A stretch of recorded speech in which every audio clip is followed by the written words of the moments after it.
Hello, hello, hello. Welcome back to the podcast. It's me. I'm in a mood today.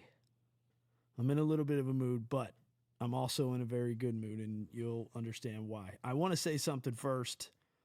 If you are used to my positive, fun, happy-go-lucky self, continue to listen. But my brother today that's on with us, who I've been telling you guys about, we might talk about some fucked up shit. So I already started with bad words. So it's up to you now if you want to listen. I've been telling you guys about my brother, my no shit brother, a personal hero of mine, someone who has had a life probably as fucking wild as mine. So I think that's why we mesh so much. My brother, Carlos Gomez-Perez. What's up, cuz? What's up, man? How you doing, bro? Not too bad. Thanks for being on your phone with me. I can't get you from Cali all the time, but I'm glad to be able to talk to you through the Bluetooth thing that I got figured out. Yeah, I'm glad you freaking came up and actually decided to just keep up with technology, bro. I know, I That's a know. plus. Well, so I still got to get with you on some video stuff because I want to try. I just uploaded a video of Cash shooting his rifle this weekend, and I don't know what happened. Oh, I don't know what happens after that, but you got to help me. sick. I think the best one to reach out for that would be my son, man. You know, I he's more know you're right. techy than me. Yeah, he got Yeah, me all set up in the first place. I, nice. you know, sometimes, man, fuck parenting. That's how I'm starting this shit off. Fuck parenting sometimes. Dude, Yeah, you got one who's just attitude, and she's just, I don't know. It's just weird to relate to a 13-year-old girl. Cash, he does this thing like everybody else where it's this ebbs and flows and ups and downs. He'll have all of his grades, all of his work turned in, straight A's, all the praise in the world. Good job, brother. Now let's just not get back into that hole. Let's stay up on top of the motherfucker, and then we don't have to dig out all the time, right? If you need help with homework, there's A+ volunteers at school. Alicia's really smart. I can Google, but let's just not get down in the hole again to where we got to dig ourselves out. And then Savvy, she's got her stuff going on, and she's turning 12, and who knows whether it's a combination of girl stuff or just she's too much like her fucking father. But she's the one that gets in her own way, and when things don't go her way, she shuts down, and that hurts my feelings because I know she's capable of so much. But it's just like, how those weeks go when everything's great. You and the wife are clicking, you and the kids are clicking, everybody's having fun. And then there's those weeks when everybody's just a motherfucker and you don't want to like deal with any of it. Oh, maybe. I know that Oh, 1000%, man. maybe not. I Maybe know. not in your fucking house. No, that's where we need. Well, that's what we need to discuss, man. Like I That's where told we you, need to man. Like, go. Okay, let's do it. yeah, because remember the first time that I went to your house, I told you about it, man. I told you, man, bro, I fucking look up to you how you fucking are raising your kids. You talk to them, nicely. You're there for them, and you're like, bro, I was only putting a show for you, man, because I was fucking pulling my hair out, even though I had no hair back then. Yeah. But what I'm trying to say though, man, is like honestly, you have an external variable that you. I know probably your listeners have talked about this before or even listened to this, but your variable is the fact that it's not just you and Alicia dealing with it. So that's also another variable that you might want to consider. Like it's not you, you're not the problem. Your kids are not the problem. It's the external variable that, unfortunately, is gonna be there for them for the rest of their life. What? Me That's being a where fucking weirdo? No, not you. What is Your the external ex, the variable? mom, the mom, the Oh, mom, the actual bot. That's what I'm talking about. I'd Because you like to do bl- have them. I'd like to Go blame ahead. her, dude, but you know all this. When they're here, they're fucking different people. Yeah, And I hear yeah, what you're saying. I'm with you. But it's like this is like the fundamental stuff. It's like you guys know when practice is. Have your shit ready. Why do but I guess is this just kids being kids? Are kids supposed to know? Well, I guess if maybe you didn't come in and get right on your fucking phone or your game, and that's our fault too. We let that happen, right? So, but there's just all that stuff when it's like, dude, why are things so off this week or these couple days or whatever, It's just well, fucking, it just takes the life out of you sometimes. I'm like, fuck me. it, it, It does, man. But you also have to take into consideration one thing. What has changed? And I get it. This happens every week. This happens every day, right? Right. But what was different in the last 2 weeks? Well, there was one variable that was very different in the last 2 weeks, I and you're see. not the only one. Yeah, I You're see not what the you're only one saying. feeling it. Yeah. You're not the only one feeling it. We're all feeling it. So you coming out here, seeing the guys, the reunion. Yes, you fucking all pumped up. You fucking feel great. But then we fall. Okay, I can only tell you from my own fighting experience. Yeah. I was pissed as fuck, man. I'm gonna tell you the truth. I was at the reunion, I was having fun, whatever, but the little things were fucking pissing me the fuck off. What are you talking I about? When went you to got go home? ask. No, no, no. Well, at home, no, I went to go order a fucking burrito. The Oh, motherfucker was taking forever, right. and that alone was pissing me off. Right. Basically, I fell back into the scenario of having unrealistic set or high expectations of everybody around Yeah. me. Hey, motherfucker, work faster. Yeah. Hey, why aren't you doing your work? Hey, why aren't you waking the fuck on time? And yeah, I got another lie. I'm like, hey, I woke you up fucking 30 minutes ago. Why the fuck aren't you awake? Yeah. You know? But this that base, even though it was as good as it was, and we healed, we did it, we still fell back to the guy we were back in the core. Yeah. See, Well, so little things that happen every day in your life really upset you because you're back in that mindset. Unknowingly, you're back in that mindset. I can't disagree So with it. Well, that's I talked that's to another brother of ours, and he went home and fell into a slump. And we were talking about this yesterday. I don't want to say his name, but I was just saying, dude, we were on such a high, and then you go back home, much like when you got out, you go back home to this just kind of monotony. And my life isn't terrible. I love my life. I love my kids, of course, and all right. that bullshit. But it's like it's just fucking, you come off of this high, and he was saying he went home too and was just kind of just drinking a little too much, and he felt himself Yep. slipping, so he had to catch a hold of himself and go, all right, that's enough for a while, which I'm proud of him for. But Which is one thing. That alone attests to the fact that he has grown. Whoever the fuck the guy sure. was, which I probably know who he was, Oh he yeah. has grown. But what I'm trying to say though is that yes, that's what me and Leola and has talked about. Like, you know what, man, the reunion's great, but let's give the guys 2 weeks. Then let's start reaching out. Hey, how are you doing? How are you coping? Because like when we had the last reunion last year, Hmm. we talking to a lot of our guys. We're like, hey, how was your rating, your VA rating? Most of them are at 0%. Why? Because one, we believe we don't rate or deserve the rating. Someone else deserves it more than I do. So now fast forward to now, meaning like this reunion. There was a 20th year reunion. It was a big one. One, people brought their families. That's a factor too. Sure. You know, two, some of us feel bad that our families couldn't come. Um, so then we start freaking going harder on ourselves. By the end of the day, we all go back into who we should. It's the whole should statement. Who I should be, Hmm. how I should be, and that I heard it all the time. Samantha tell me all the time, "Hey, JC's not a real Marine. Why the fuck are you treating him like a Marine?" Because we have those expectations. You and I became at one given time team leaders to our guys. Hmm. Therefore, how do we treat our boots? The way we treat the boots is the same way that we treat our kids when we got home. I Why? know. Because we don't know how to disassociate or detach ourselves from those standards. Hey, prime example, and I don't know if I can say from my point of view, but I don't know if you can agree with me or not. You showing up to school 5 minutes late is that gonna be the end of the world? No, it's not. But guess what? We have our fucking expectations. Like, motherfucker, you better be there 50 minutes prior, practice, school, whatever. Yeah. You're not allowed to have an off day. And if you're having an off day, you're a fucking shitbird. You know? Yeah. So that's what I'm talking about, man. We go back into the same fucking mindset of like, hey, go, go, go, go, go. And we shouldn't. Literally, hey, I am sorry. Literally, we're the wrong two. Yes, I get it. We have expectations for our kids because you're right. We know they can do better. They're also allowed to have 15 bad fucking days, bad weeks. And you're right. When they fucking shut down, especially teenage girls, let's be honest, when they shut down, you feel like shit. And then you feel like, I do it. I'm like, hey, tell me what the fuck's going on right fucking now. Or stop fucking moping around. You got Yeah. two choices. Yep.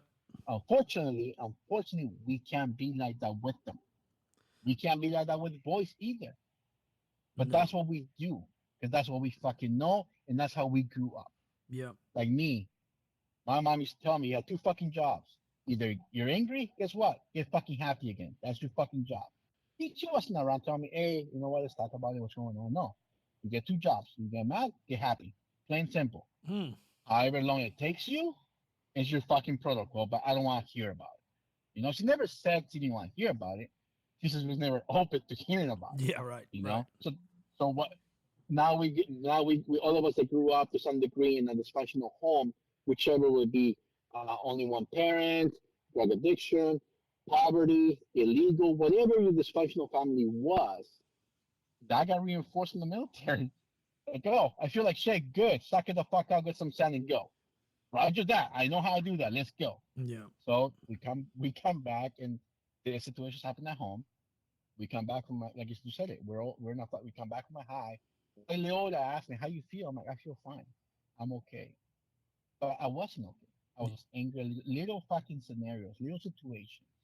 I can understand. Like before we got on the call, I was telling you what I was doing. I was basically I went to approach on cordially an individual that addressed me yesterday, who was literally trying to intimidate me. And yeah, I'm not gonna say he was a small guy. No, he's probably one of the biggest guys. If I had to encounter, he probably was. He makes no one knows who Kosai is, but you and I know Kosai. This guy makes Kosai look small. I got you. That's the guy that I was encountering, and actually I approached him like good, but I know if it would have been 2 weeks ago and this would have happened, I would have been in jail already. Yeah. Now I'm not saying I would have won, but I would have been in jail because I would have started some confrontation Right. and it wouldn't have ended well. Well, So everything you're feeling about parenting, and like I said, the very biggest variable, yes, you have a third person that you can't you have no way of making her follow your guidelines and your expectations for the kids. I And have when no your kids come control. home, exactly. But when your kids come home, now you gotta realize that too, man. You have to give them grace. Like, hey, I've been with my mom for the last week. I can do whatever I fucking want. But then they come back home and you're like, yeah, well, you're in my household now. You gotta follow certain guidelines. So they have to acclimatize themselves to you as well. And then the biggest variable, as much as we love fucking what happened a few weeks ago, you're still in that fucking mindset. So we don't account for that. We don't address that fact that, like we said it, the reunion is perfect for 4 days. Why? And we saw it last year. We saw it this year. The first day back, man, especially for you, and you can't see anyone in a long time. All of us, we all turn back to a fucking 20-year-old kid again the first night. Right. Yes or no? Yep. We're like, oh my God, man. Like, so the highs, I'm like, fuck yeah, I can do something I just do back 20 years ago. Second date, she starts coming back. This time around, not now that happened because families were around. Yeah. Right. But if you remember last reunion to this reunion was different because it was more mellow. Families were around. The bar didn't get too crazy either, even though we don't get as crazy as we used Yeah. to. Yeah. It was good. But, right, it was a good environment. What I'm trying to say though is that we get together and we get together and we talk about scenarios that needed to be addressed. Not to remember the past in a bad way, but just to offload, right? Yeah. And then you go sleep that night. Maybe most of us did last year. None of us went to sleep, or some of us didn't go to sleep. But guess what? You wake up the third day, you're still there with your boys. You get a chance to decompress, release. Okay, I'm still good. Then we get to leave the fourth day. That's where the 4 days is a great amount of time to like, hey, now I can go home. And you felt it. Last year, you're like, I'm good I'm ready to go home now. Yeah. You were ready to go home on the third day, Yeah. you know? But Ladies and because you gentlemen, haven't been, but Carlos is also my therapist too. That's I'm not a therapist, man. it, well, you I make it make just sense, but I don't want to make it make sense. I just want you to fix it. Press the button, please.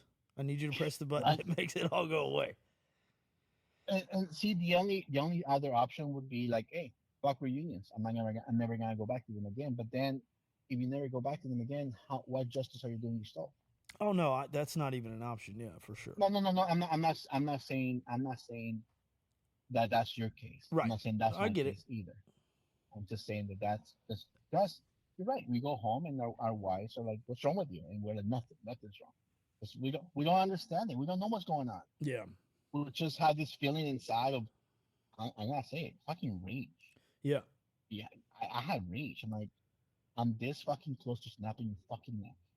Like right now, when I left the guy, I hadn't felt like this in so long. I left when I called you before you freaking turned on the mic. I was breathing hard.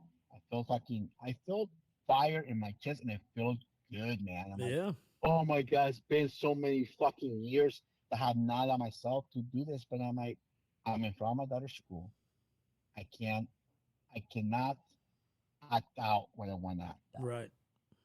I So, had to but take if myself out of the situation yesterday because like I'm trying to help Savvy with homework. We were doing fine, and then it gets to this point where I'm trying to help, and you're now like disengaging, and it's like if I'm spending my time to help, and Savvy does have some dyslexia and stuff, so she needs a little extra help, but I am familiar with what that extra help looks like. I'm familiar with when Savvy shuts down. I'm familiar with when she disengages, right? So it's not just me jumping off the handle, which of course I do. But I was in a very good mood when she got home. I said, "Hey, let's just get your work done. You got practice tonight, blah, blah, blah. Let's just get it done now. We're both going." And okay, so she's probably a little bit tired. I didn't take that in consideration because I got to work out, get my chores done, and have a nap yesterday while she was at school, right? So I didn't take any of this in consideration, motherfucker.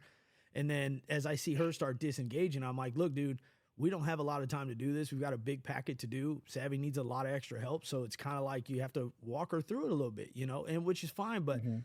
it got to a point where I started losing my patience. And then I had to take myself away from the situation. And then she was losing her shit. And I'm like, "Alicia, handle this." And she's like, "Babe, she might be going through some stuff, And I'm like, "Oh, I get it, but we got to get this done." And then, now she doesn't want to go to practice, but she's got to go to practice. And then she's got to get this homework done or else she'll have a missing assignment. Can I, And so then I get fucking manic and every just nothing. No one responds well to me when I act that way. So no, I think no. to myself, get yourself out of the situation. So I went to go for a run. It's like it was cold yesterday, so I'm like, "Good, you need to get sick again, stupid." So I come home, go downstairs, get a second workout of the day, and just taking out frustration. And like, I think I know that that's healthier than yelling and acting like an idiot, where no one's listening to me anyways. But Can I ask you something? it's like, why does it have to get there? Just fucking let's do Yeah. your homework. But Can I ask you, can yes, I you ask you can. But something I first? want to end this by saying we both took a break. We both came back around and we got the homework done. Okay. Now ask me But what you want. what I was trying to say, okay. So now put yourself in her shoes real fast, No. right? No, no. I'm just saying, just go with it. You put yourself in her shoes real fast. You're the daughter. You're struggling. Your dad is losing his fucking temper, and he gets so fucking mad that even though he's not yelling, your appearance alone, you're an intimidating guy, man. We talked about this last year. Like, I used to be fucking afraid of you back then, like, oh my God, my fucking gonna kick my ass. Whatever. But what I'm trying to say though is that we don't account to the fact that our physical mannerisms could sometimes be worse than our fucking voice yelling. You're very right. So what I'm saying though, now put yourself in her shoes, like, oh shit, my dad disappointed in me. I'm letting him down. So now she's putting more stress on her, even though you're not saying the words. I'm letting him, that you're letting me down. I'm disappointment to me. That's where she's going, and then you react in the way you reacted. Yes, you're right. Best scenario, get me the fuck out. But now you're pounding her off on Alicia. So Fuck he's no, like, Alicia was still yeah. So working. no, I'm no, no, no, kidding. no. I'm What I'm kidding. I'm saying kidding. though, I'm kidding. what I'm saying is like, I'm so much a disappointment that my dad can't fucking handle me. And now he's gotta go work out because I stressed him out so much and I let him down. So he used to go just relieve some steam and come back and fucking start grunting like a fucking madman because I need to go fucking punish myself. Yeah. You see what I'm saying? Yeah. So if we were to try to stop a little bit and like you say, okay, afterwards you came back, you both took a break. Did you address the fact that you left? Did you address the fact like, hey, Mija, you know what? I'm sorry the way I reacted. It wasn't that cool. What's going on? How can I help you better? I didn't do it You as see what I'm good as I saying? should have, but we've done this a handful of times, and we do talk I know, about I it. know it's not, I know it's not the first time. I Right. get it. Yeah. Yeah, but And and I'm saying because of me, I do the same thing. right. No, I You got know, you. I And I yeah. also had to talk to her about like getting in her own way. Her and I are very good at that. When we will definitely both internalize and then get in our own way and talk ourselves out of doing the things we know we need to be doing. And I know my daughter, and she's good at that. If she doesn't feel like going to practice, all of a sudden she doesn't feel good. And you can kind of, all these things are there's a lot of markers. And you go, Sav, we got to go to practice tonight, honey. Your coach is taking attendance, and who doesn't come to practice doesn't play. And so it's like at the beginning of the season, do you really want to play club soccer again? It's a lot of demand. It's 3 times a week or 2 times a week or whatever it is. Yeah, Right. this is all I want to do. Okay, Roger that. My job is to financially support you and get you to practice and games on time. I got it. Don't worry about that part. Alicia and I both our jobs. But you also have to keep up your grades. You got to be ready, meaning you got to have your laundry. You know what I mean? It takes a lot to run a family of 5, and Alicia and I just can't do it all. And they understand it, but it's like, I guess they're just being kids, and I'm sure I wasn't fucking standing at the front door 15 minutes early waiting to leave when I was a kid either. So I'm just an idiot. No, like I said, you just literally fell back into the I went after going to therapy last year. That's one of the biggest things I learned about myself. Yeah. I had this really set or high unrealistic, because they're fucking unrealistic expectations of myself and others, and civilians, especially in our kids. Because why? Because when we're in the military, our fucking expectations were for us was norm. So now you come out, and you see I work all the time. You have told me about your work, and like this motherfucker showing up late. Like, okay, you're a supervisor, and you're getting all fucking stressed out and angry about the fact that guess what? You can't let him go because you're not in charge of them to the point that you can fire him. So now you're getting onerism because now you're like getting mad every day because he's showing up late. He's not working as hard as you expecting him to work. Mm-hmm. But that's what we fall back into. And like I said, the biggest variable that you got to consider now is that yes, you came back and you went back home, and you mentioned it. You came back high, feel fucking good, and you already mentioned someone else. Mm-hmm. So that means that if you're going through it, the other guy was going through it. I went through it. That means that all of us are going through it. But guess what? No one fucking talks about it. Right. They just like, oh my god, I missed you guys. It was fucking awesome. Okay, why did you miss us? Why are you missing? Why aren't you fucking literally in the moment at home? Like, what's behind it? Yep. You know. But no one, like I said, no one addresses it because we're not supposed. We're supposed to be okay. You know? Yeah. I just, it's one of those deals. You just wish you were better. Yeah, And things are a lot better. You stop punishing yourself if you're questioning. You're like, I'm a shit bag, and literally, the should statements, or you go into the yeah but statement. Right. I walked away. And worked out. Yeah, but hey, that's a win. You fucking grew. You weren't there, fucking literally tearing her face out with fucking knife hand.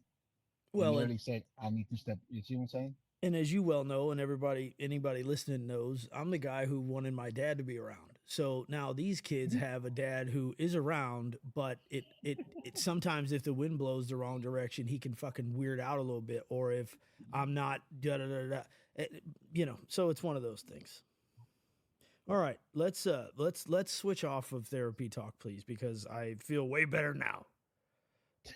No, but I wanted to talk to you about some other stuff. Okay.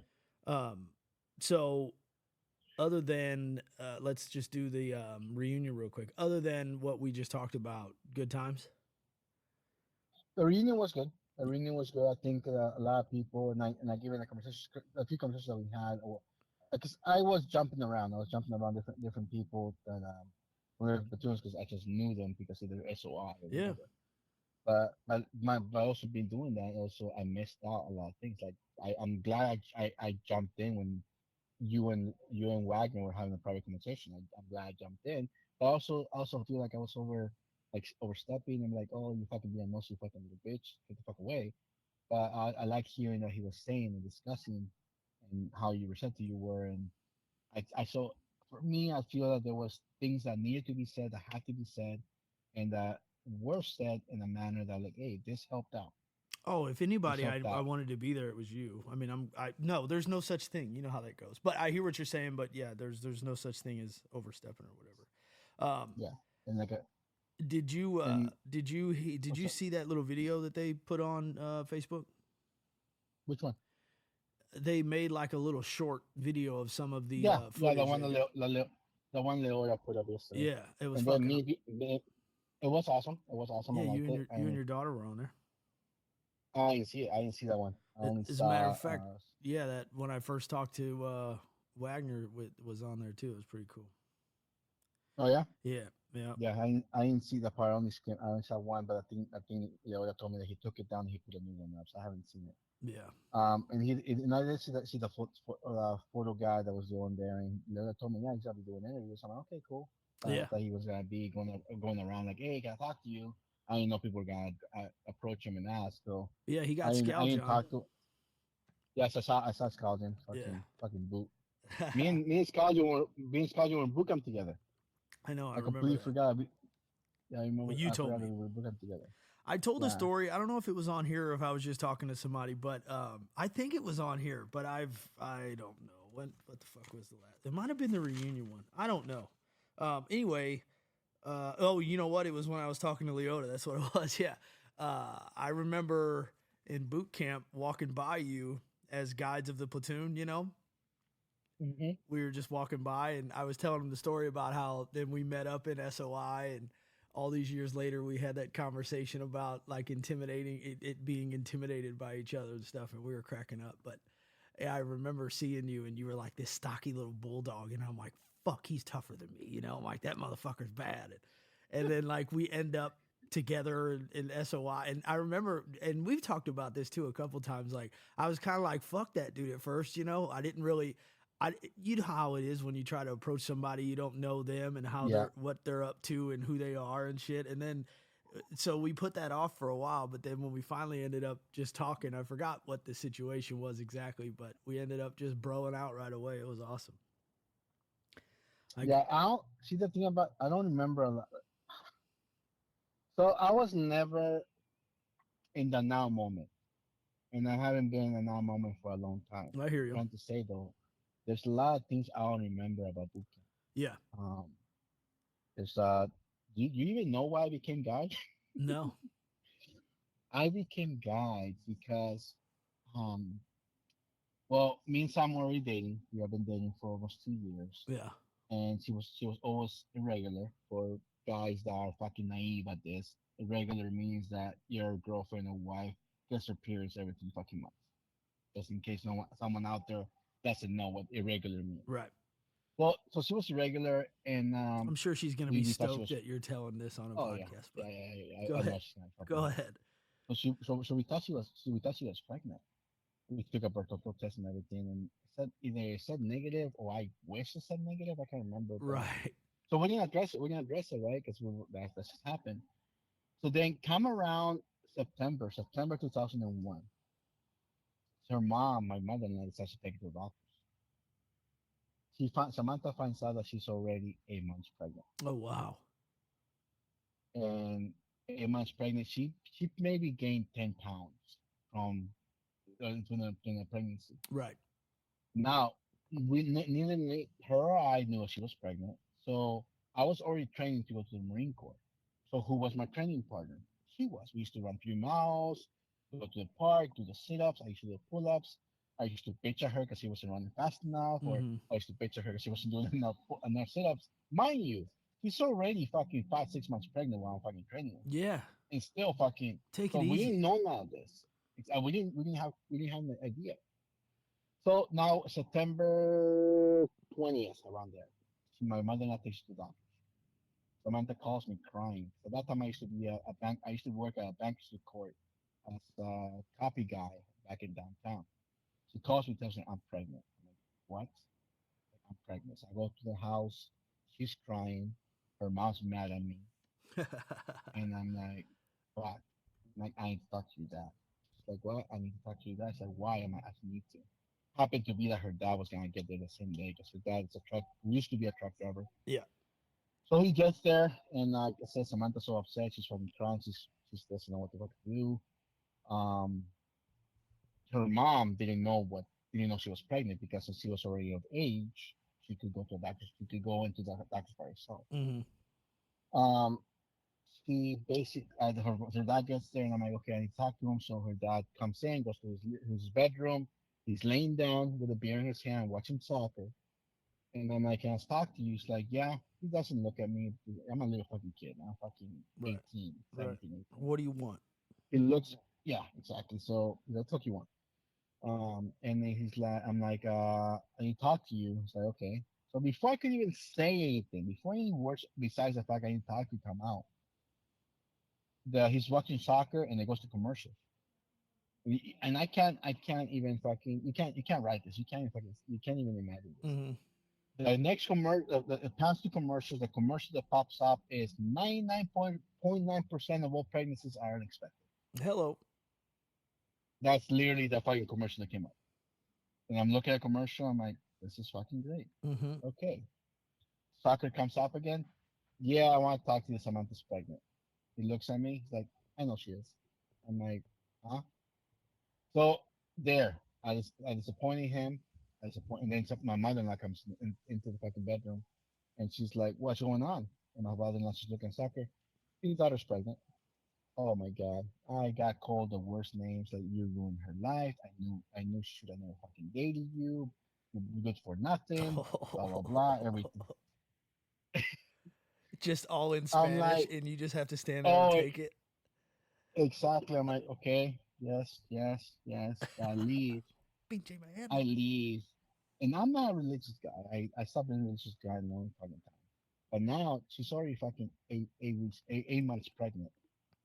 Because even the nurse told her, even if you want to do anything about it, you can. You're 8 weeks pregnant. Eight I mean, months. sorry, 8 months Yeah, pregnant. right. 8 months pregnant. How the fuck did you not know? She's like, I don't know. I just didn't know. Because those So I Mexicans leave. know, dude. Yeah. So I leave there. Like I ride. At that time I was riding. I think I rode a bike. So I was riding a bike. I rode a bike all the way to the outside of East County, and I fucking throw the bike in front of the church.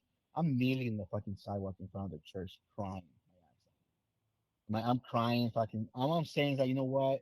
If she is pregnant, just 8 months pregnant. Anyone that knows anything about pregnancy, that's fucking be having checkups every month, every 2 weeks. If it's high risk, it needs to be every week. None of that happened. No pre-vitamin vitamins for prenatal vitamins Yeah, right. were taken. So now I'm worried. Now I'm fucking worried. I'm like, she's gotta be born in a month. Like I'm crying in front of the church at fucking like 9 o'clock at night, freaking just sobbing my on my knees, like please make sure he's healthy. You don't know what it was. Yeah, right. You're a girl, Right. right? So that happens. Um, Finally we start going to the doctors, and they're like, yeah. So my son was supposed to be born October 21st. I was already scheduled to leave to the Marine Corps October 9th. So I went to the Marines literally like end of September, and I'm like, I'm not going. They're like, what? I am not going to boot camp. They're like, why? My son's gonna be born this day. I can't miss it.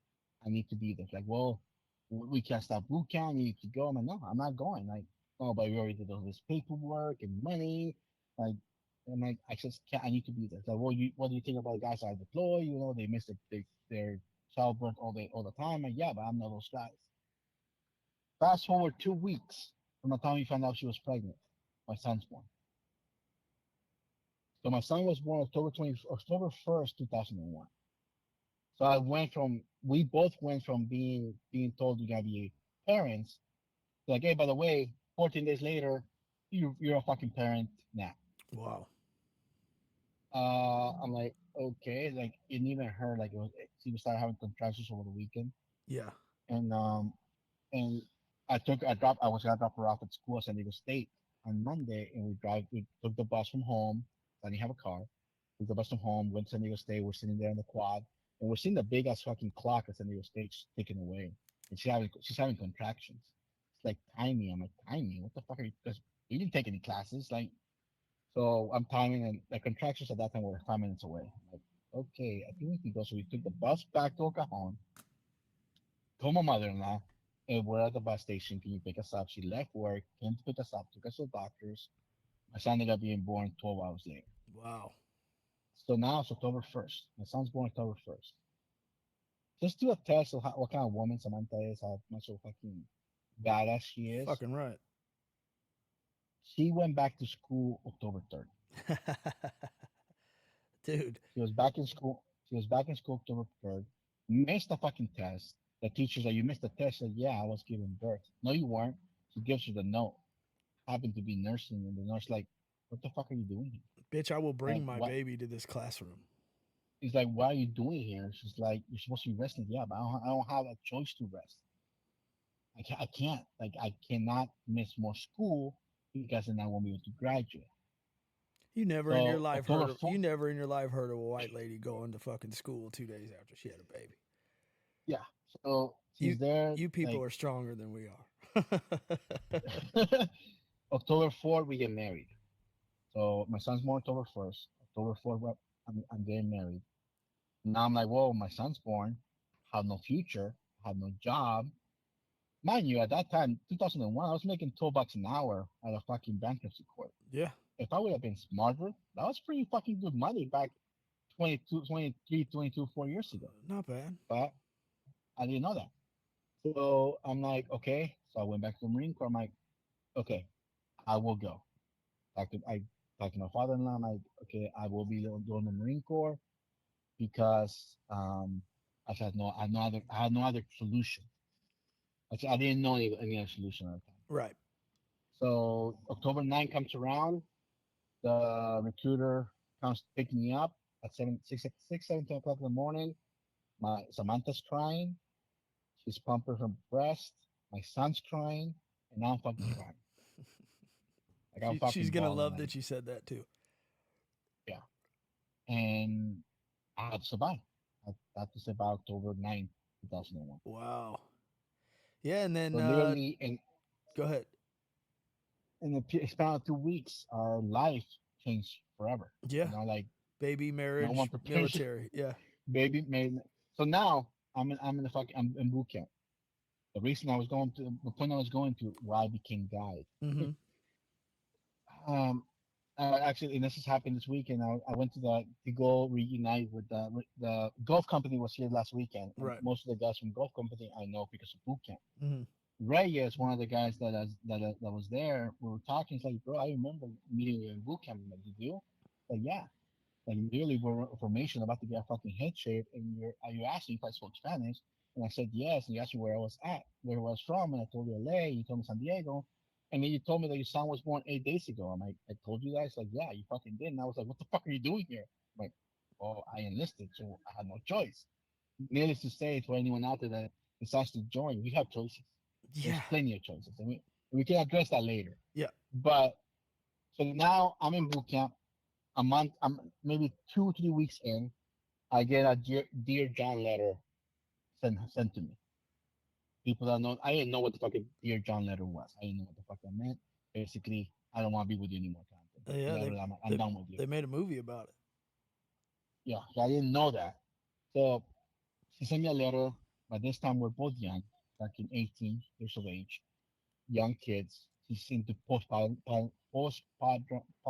depression. Mm-hmm. That's how you say it, right? Yeah, folks, he She speaks sent me a great letter. English. Exactly, I do, man. We're gonna Yeah, have a that's translation cool. for this. Perfect subtitles. Subtitles work great. Fuck you. Go ahead. So she was going through that. So I wrote my Postpartum letter. postpartum Depression. depression. Yeah. Yes, thank you for enunciating You're for me. you're welcome, my brown friend. All So right. she sends me the letter. Send me the letter. I'm in boot camp. I get the letter. We get a mail call at night. I cry the whole night. I'm Sure. there in the fucking rack with my fucking moonbeam, the flashlight they gave us, the moonbeam, Mm-hmm. and I'm reading the letter, reading it over and over, and crying and crying. And wake up in the morning. Next day is PFT. So we're marching to fucking to go out to a PFT, and I'm since I'm so tall, I'm telling Charlie, Yeah. of course I'm. Yeah. So I'm marching, and we're marching by some guys that are doing sit-ups. I look to my right and I see them doing sit-ups. So all I can do is now I'm crying. I'm crying information. I'm crying as a fucking recruit in a fucking formation in PT gear. Yeah. The drill instructor comes around, he looks at me, and I'm fucking bawling. Like literally, I'm like tears running down, shaking. He's like, "What the fuck's wrong with you, recruit?" And now all I could say is that this recruit misses his wife. I said, "What?" Like this recruit misses his wife. He grabs me by the fucking shirt, takes me to the fucking front. He's like, "Hey, this is recruit Rosales, 4 squad leader." And I'm like, and I'm still crying. Everybody's looking at, all the recruits are looking at me all fucking You're weird. like, what's up, dude? They're like, And they're like, "Can Hi, you I'm do this job?" I'm Carlos. like, "Huh? Yep." They're like, "Can you do this job?" I'm like, "What do you mean can I do this job? Can you be a force squad leader?" I'm like, "Yeah." I don't He's know. fired. He gets fired. Yep, exactly. He gets fired. I'm become force squad leader, and I'm still fucking crying their information, fucking before we start a PFT. Translation: now I'm force squad leader. A couple weeks later, the guy gets fired, and I became guy. I became guy one because the fact that I was loud and to follow orders, and I guess I was crying, and that alone made me be stand out. So that's how I was. No recruiter has ever told a poolie or a recruit that that's the key to fucking victory in boot camp. Listen, dude, all you got to do is go in there and cry like a bitch, and they will give you a promotion. Yes. Did you graduate, guide? But no, I'm gonna go to that. Okay. I was okay. You saw me in boot camp. You know, Mhm. I was in a lot better shape then than I was now. But even then, boot camp at the weight I was in, I was still a fat recruit. Yeah. I was literally labeled as a fat recruit. So everywhere I went, I had the fucking white stripes across my chest. Yeah, that Like, hey, sucks. you're a fucking fat recruit. A fat body. But how does your fucking how does this fat recruit can have a first cut PFT? It was a conundrum. They're like, it's not possible. This motherfucker shouldn't be running 19 mile, 3 mile, 19-minute Right. 3 miles Right. with his size. And he shouldn't be doing freaking 120 sit ups. He shouldn't be doing 18 pull ups. Like, how the fuck does this fat recruit, fat body, do that? So I was the guide that was labeled as fat recruit. So they're like, okay, this platoon is different because they have fat body as a fucking guy. Like, that doesn't add up. So I was scared the whole time in boot camp, especially when I was had to go up against the other guys. Because in all reality, when a guy's supposed to be the epitome of the fucking Yeah.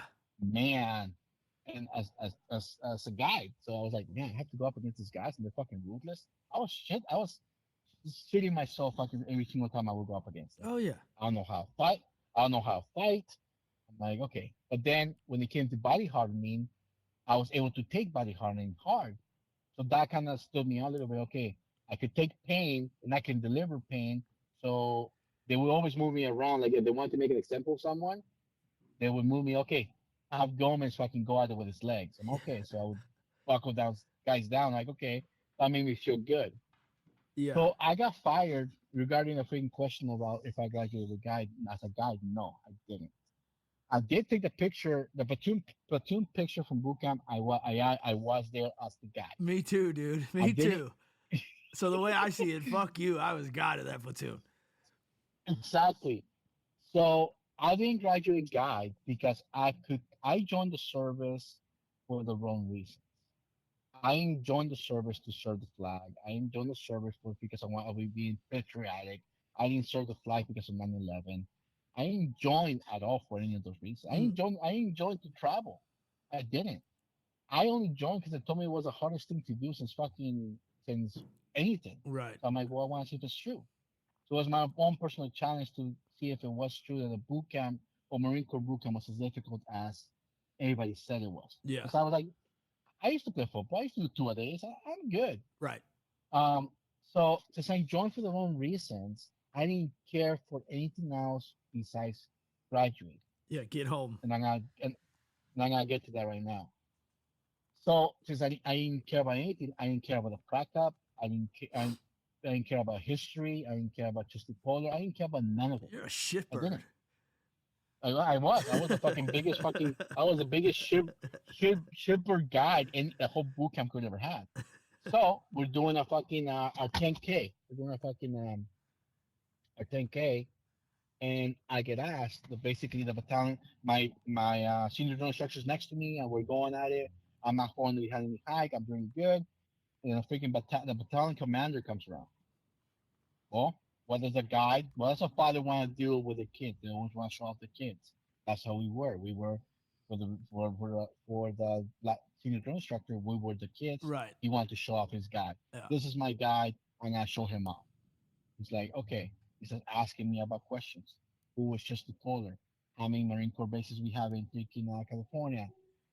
He asked me about 4 questions, and every question I answered, I don't know. After that second question, he's like, "How about you say this recruit don't know, but we'll find out." Yeah, no fucking shit, After I huh? said, "Yeah," after I said the same thing about 10 different times, this recruit don't know, but we'll find out. I was an embarrassment for him.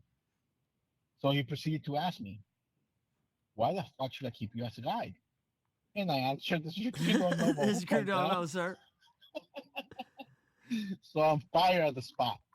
I'm fired at the fucking 10K. I'm fired right there. Take my fucking guide on, my freaking stripe, and get the Uh, fuck back to fucking telling Charlie you're a disgrace now. yeah, get Back your to ass general back population. there. You fucking yeah. At You least ignorant shit. at least you didn't do like the immigrant. I no say, like you fuck. He's like bullshit. You fucking speak English, and I know it, dude. Mine was Yeah. the guy who when you first get there. This guy was like 6'2", just like a jacked. He was Yeah. like an older. He was like. Do you remember those? I don't know if you had any of those guys like close to their 30s. I think back then 33 was the cutoff age. You couldn't go to boot camp after We 33. I had Greenlee. Greenlee was fucking old, like 225. Right. So our first guide was one of those dudes. He was tall, he was big, and he was older. So they were like, naturally, just you're the guy. But Right.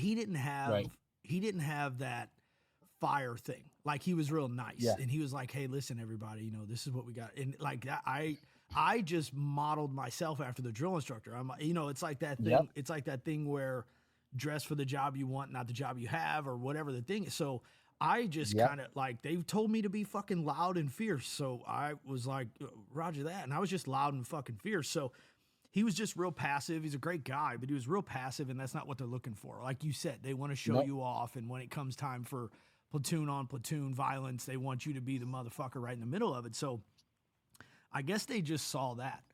Well, the first Yeah. night, we were outside the chow hall. The first, and then he said, Masters, get up, and he gave it to me, and I had no clue what to do with the guide on. Like it was a fucking mess. But we got back to the squad bay, and it was time for hygiene. So you're standing around in your stupid little butt towel and getting everybody ready to go. Well, he fucking kill, and everybody went to take off. Well, I seen these dudes at the back of the squad bay, as they should, kind of fucking around and taking their time a little bit. And this Yeah. was a few weeks in, so we all knew what we were supposed to be doing. I fucking take off running back there, screaming like, "Let's fucking go!" And my butt towel came off, and I remember I had this split second where it was like stop and pick that thing up or fucking keep it moving. My little dinghy just flicking around everywhere. Yep. I kept it just rolling, dude. So I go running back to grab my little towel, and one of my drill instructors was like, "Don't fucking stop." And so I was like, "Right, sir." And I just kind of, I was good to my guys, but I also just, because it all fell on us, right? If they fuck up, it's on Yep. me. And I remember they would Yep. fuck up, and everybody sit down, cross your legs, left over, Yep. right. And they would fucking put their head in Yep. their hands and just watch me get tormented. Well, then the drill instructors would go in their duty hut and leave me alone with these motherfuckers. And I'm like, all right. So if I My got to do turn. it, you got to do it. But yeah, Yep. I remember on the Pugil sticks, it was like the other guy to the other platoon I had to fight was like, he's a fucking giant. I'm like, Jesus, fuck, but you can't show that. So Nope. I went at him and got the fuck beat out of me. But yeah, they fired me like a month out or something. I just wasn't good with the stick. Just wasn't my thing. I wasn't great at it. So they fired me. The guide on? Yeah, You wanna go? I was good enough at it in the squad bay practicing, but then when we would get out there, my fucking squad leader, I'm like, he wouldn't keep me in line. I'm like, dude, fucking, like, you know what I mean? Tell me if I'm fading off to the right or something. Get me back, which is my obligation, but I can't see fucking behind me, Yeah. so I needed his help, No. which we agreed upon. But No. the motherfucker, I think he wanted me to get fired, so I couldn't smoke his ass anymore. But what are you gonna do? So I go along to the lines of you being why you became guide, right? Once I became guide, our whole job is now to keep the fucking one. I didn't know at the time it was to keep the morale.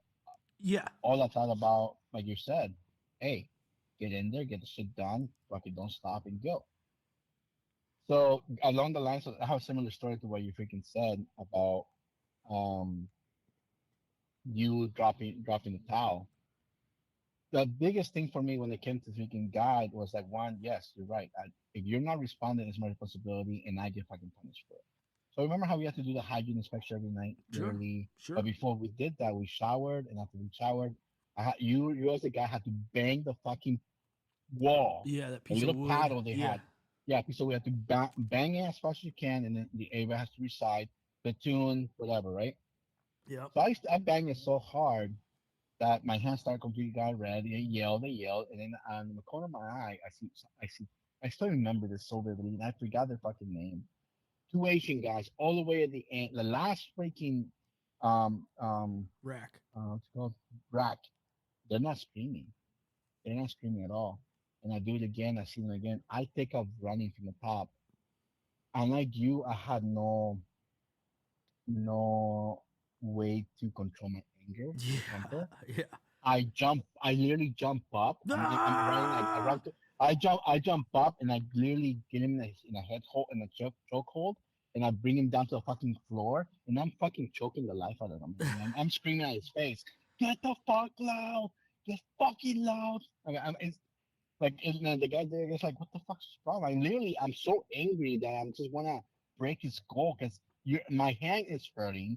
I can't talk, and your stupid ass is making me do it over and over again. Yeah, yeah. You know, Because the drill instructors are in but their little duty hut and they're peeking out of those blinds, watching everything that's happening. exactly. So they're like, So this I can't. motherfucker's either going to address this situation or we'll just sit in here all night. We don't give a fuck. Yeah, so I can't believe I did that. It was wrong for me. I honestly feel I should apologize to him, I know and what you I'm so mean. sorry. But But it was a lot going, of pressure even as a football player or a sports player myself. It was a lot of pressure to do. I think there was 87 of us or something. It's like it's a lot of pressure to yeah. make sure everything's getting done right or it's your fucking ass. I mean, that's pressure. So, So so when I changed my tactics, when I changed my way of being as a guide, remember when we had to do mess week? yeah. Well, I didn't Okay, because I so was a apparently fucking guide. not So, so well, me neither, but now they don't do mess week anymore. So everybody out there has been to boot camp after we went. Mess week basically you have to you work on the chow for a whole week. So I'm working my guys because I get you get told an order, you follow to the freaking key, and you keep going. yeah.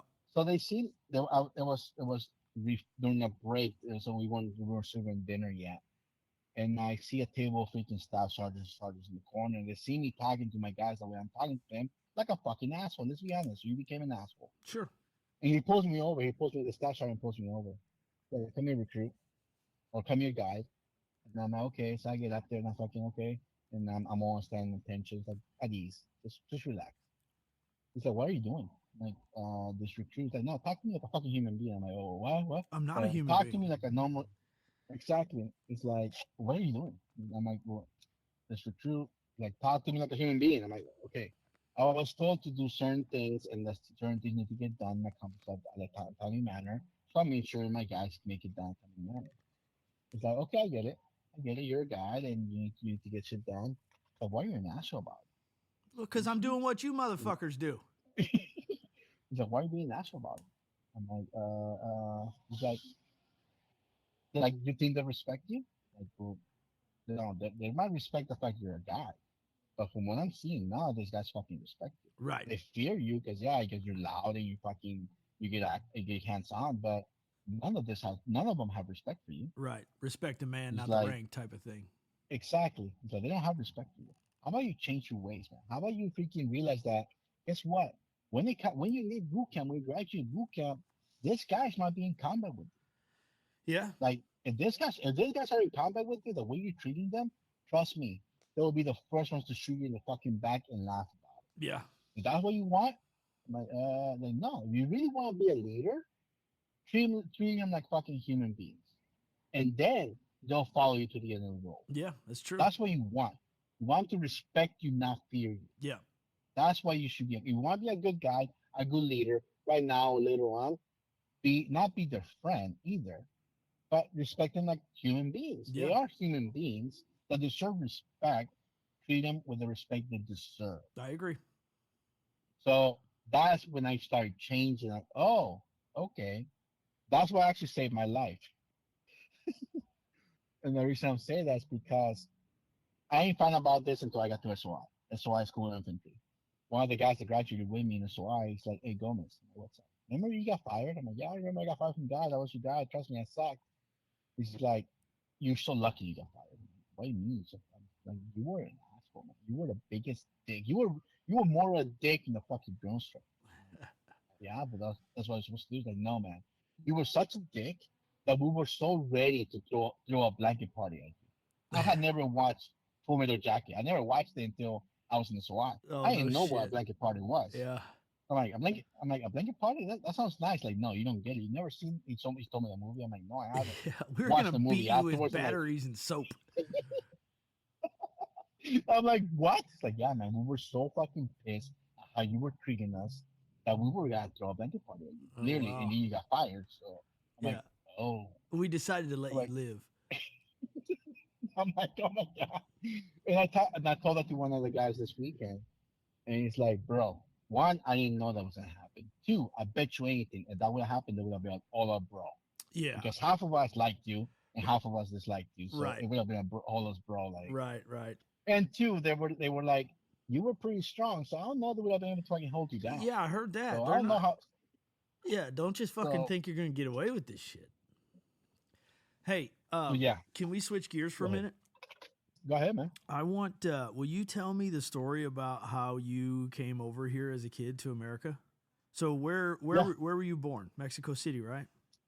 So I was born in Mexico City, which to some people that know Mexico, we are considered to be the trash of Mexico. Nice. You are a Everybody, fucking everybody, dirtbag. I am a nationalistic fan. Like people from Mexico City cannot be trusted. People from Mexico City steal. People from City lie. There's even a saying. There's even a saying in Mexico that I found out about it once I came to the United States. I didn't know about any of this when I was living in Mexico City. A friend of mine that is from Tijuana. She's like, you never heard of this? I'm like, heard of what? It says there's a saying that says if you wanna do your nation a favor, kill someone from Mexico City. Really? I'm like, what? It's like, yeah, you never heard of it? I'm like, no, I never have. Is It's it like, just yeah. is it I'm like, just a lot of like drugs and poverty and shit in Mexico City? what you have to remember though, man, being the capital, it's like people leaving small towns and going to big cities. Right. When they get to big cities, not many of the people that went to big cities can succeed. So we have to resort to do what they have to do to Yeah. survive. Yeah, sure. That's what it is. So now, even though you were not born in Mexico City, you live in the Mexico City. So now everybody that's there is associated with the same. You're just from right. Okay, I got you. It's just So that's where it comes from. so this is 82, So 83. so I was born in '82. I Okay. was born in '82, and then around '86, no, sorry, no, '87. My dad has oh had was my dad used to cross back and forth to Mexico, United States. So he tells me stories about him coming across my grandpa, where literally they're walking across, and the media shows up next to him and is like, "Hey, what ranch are you guys going to? Oh, we're going like 5 miles down. Cool, hop on, I'll take you." He would take that immigration officer would take him to the ranch. Like, cool, I'll see you in 6 months. Because that's the way it is. Like, you came to work, now you can go back home. And they were like, literally take him to the ranch. They would do their freaking 6 months. Then they go back to the detention center. And then my dad would meet my grandpa again. Then they would go back home. So So did you my not get dad's to like, yeah, see the your first. dad a lot? Like was he always gone just So working, sending money home?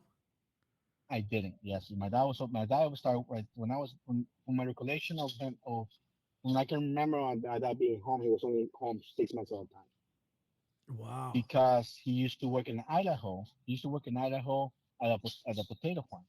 Really? Well, when you eat a lot of starch and you're working hard, you build a lot of muscle, Sure. right?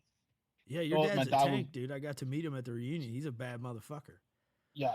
So he would leave United States ripped, fucking pag like ripped, go to Mexico, work construction, whatever, come back to stateside, and the guy be like, "What the fuck, man? What You're happened to tiny. you? If there's no potatoes in Mexico, what the fuck's Yeah, wrong with you?" yeah. You can grow this shit anywhere. You Mexicans So can't figure out a fucking potato? right.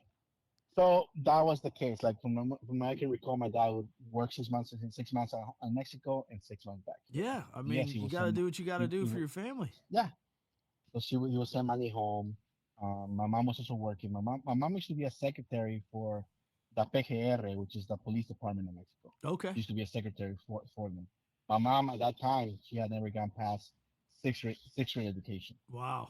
My dad never went past third grade education. Is that And right? the reason being, I'm like, yeah. And I told my dad, I'm like, why didn't you go past third grade? It's like I used to move around a lot. My dad made me move around a lot. So my mom, even though I had finished first, second grade, every time I would move to a new school, she thought it'd be wise for me to go back to fucking first grade. Yeah. So finally, I'm 10 years old in fucking second grade. I'm like, fuck this shit.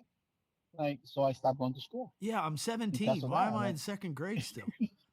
exactly. So my dad never went. My dad never made it past fucking third grade, Okay. and my mom never made it past sixth grade. Wow. Fast forward now, fast forward 40 years. My mom has more education than I do. I was gonna say She's she's about to got get her. master's degrees and shit. She's about to get her bachelor's. About to get her bachelor's next year Wow, that's in awesome. in counseling, right? So so finally, we're in Mexico City. We live with my parents, with my mom and dad. There's letters, and I think about it now that I found letters like years later.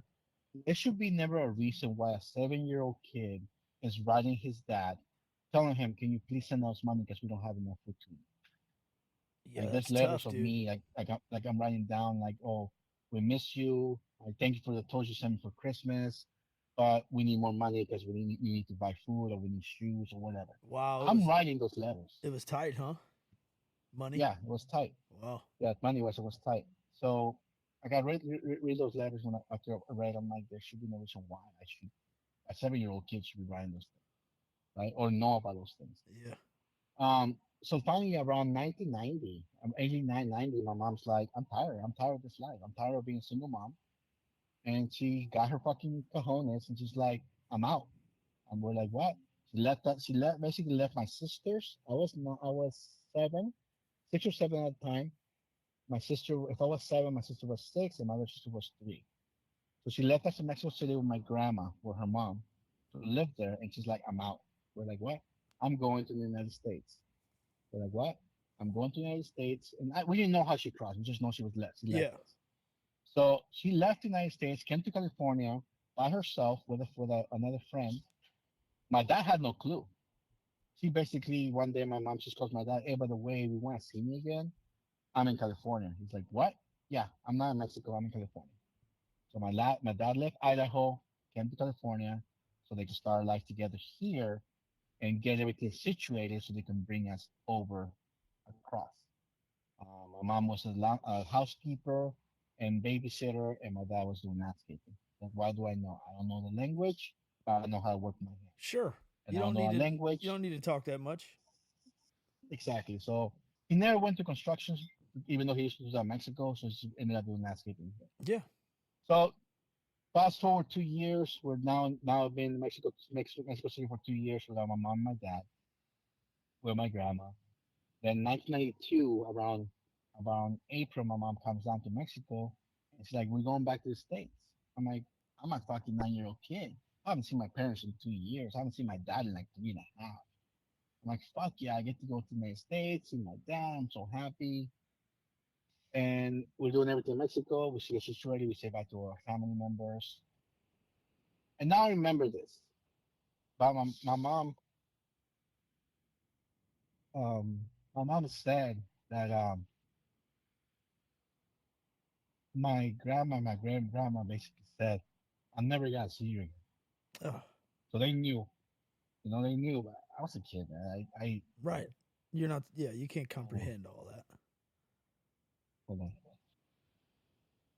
Okay. You're good, brother. Yeah. So basically, that's my mom really told me this last year. Wow. So yeah, we were talking about it. It's like, yeah, your grandma, and your dad's side are your great. She's like my grandma, because I got to meet my great grandma. Yeah. She's like, I'm never gonna see you again. Like, thank you for bringing him because I know I'm never gonna see him again. Hold on. Why? Just because the chances of her, she wasn't planning on going to America. Like, good chance that. Well, because I was not coming here legally. I didn't know this as a kid. I just Right. knew I was going to the United States. I knew I was gonna get a fucking on the plane. I'm like, yeah, first plane ride, fucking awesome.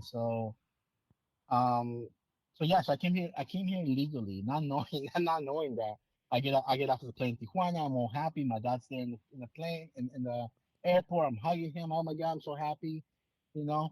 And then we proceeded to like, okay, He's like, we started walking. there's one more part of this trip I need to tell you about. But wait, there's more. Yeah, but I'm like, okay, wait, so like, stand by. so we're walking. Okay, where we gotta go now? No, we're still in TJ. She's like, my dad's like, okay, keep a lookout. I'm like, lookout. Like, yeah, look for the coyote. I'm like, coyote? What the fuck? El I'm in the middle of the coyote. city. What the fuck am I? A coyote? Look for a coyote. I'm like, why would I see a coyote in the middle of the fucking city? Yeah. Oh, and by the way, the coyote's wearing a fucking a Mexican hat. I'm like, coyotes wear a hat? Like, what the? How can you put a I'm hat nine on a years old. I'm like, dog? exactly. I'm like, oh, okay. So, not knowing that the people that don't know this, the Lira Coyote is basically the person you pay to cross you across illegally to the United States. Okay, so So you found the coyote. hold on. Now you're What's that? 10. Your sister, you're almost 10. I'm nine. You're okay. You're I'm 9. Your nine. sister's 8. Your other sister is I'm like 5. six, 6. Okay. All five and right. six, 5 and 6. So it was my mom, who, yeah, it was my mom because my mom had me when she was 16. Yeah. Yeah, my mom had me when she was 16. But your parents So now she, still don't have green cards and shit, right? They're still illegal, no, right? they So do, they got their stuff they set do. up. Okay. So that's what I'm getting to, right? So my dad was crossing back and forth. At first, he was crossing illegally, but in 1986, because of the Like ICE or immigration or whatever. yes, in '86 they had the Bracero program. The Bracero program in '86 allowed people to apply to become residents. Okay. So in 1986, 4 years after I was born, my dad became a resident. That's where he continued crossing back and forth legally. Okay. So he met us there in Tijuana. Look out for It the was my coyote. mom, right? So it was my mom, my two sisters, and myself, and my mom's friend, who she originally who had crossed over Yeah.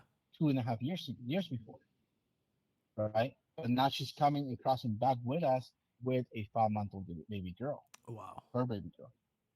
So we get to meet the Kyle, and the guy's a tall, lanky individual. I didn't like him. I'm like, you look shady as fuck, man. Like, Yeah. really, Are they you're a like kind of shitbag. shady characters? Like, Well, yes and no. Like this guy just gave me it's kind of weird for me to say this. It gave me weird vibes. I don't talk about vibes or I fucking got you. auras and all that, but I didn't like it. There's something about you I don't fucking like. Sure enough, but we're there waiting along the fence line in Tijuana, and out of nowhere, the gates will open up. The gates open up, and the freaking immigration amiga trucks come into Tijuana and start scooping us all up. Right? They start scooping us all up. This fucking coyote, little bitch, has ran away. Never saw him again. So now my sisters, the lady, the baby, my mom, my dad, we're in jail basically. They Hold took on. us in. Hold on. Let me back you up. So wait a minute. I thought the coyote like he had a secret little passageway and he knew kind of like what time and it was this whole mapped out thing when he was going to cross you over. So what gates are you talking about? It was like that, but we were meeting at we basically had to do a recon on where we gotta be crossing that night. Okay. So Yeah, he kind of sold you out probably exactly. because you already Because had the he got paid money. regardless. Yeah. Exactly. Okay. He got some of the money. So Um, immigration gets you, so takes you to jail. immigration opens up and literally like a fucking dog pound. You're shoved in the back of the truck, Oh, and my sisters are crying. Like both my sure. sisters are crying, and I'm like, okay, what's going on? You know, like so we get in there, we go put in jail. Now we're behind bars. Then they took my dad out, and they took me out with him. I don't know why. I guess just taking us out. We go to the freaking front counter, and there's an immigration officer behind the counter, basically asking my dad questions. But because my dad was a resident, they thought my dad was a coyote. They Oh, thought he okay. was the one Okay. crossing us. So the immigration officer sees his Mika, which before used to be a pink card. Um, so he sees his residence card, and he proceeds to try and bend it in half so that it will break. And if it breaks, you need to process another one. But if it processes another one, well, how did you lose it? Well, you know. So when he went to do that, some way somehow it slipped out of his hand. It jumped out. So my dad just freaking got me on the spot, grabbed it, put it back in his wallet. Yeah. You know. So now we're in jail for about 6 hours, give or take. And my dad's like, we get out. toss us back. We never even made it across the United States. We're still in Tijuana this whole time, Right. right?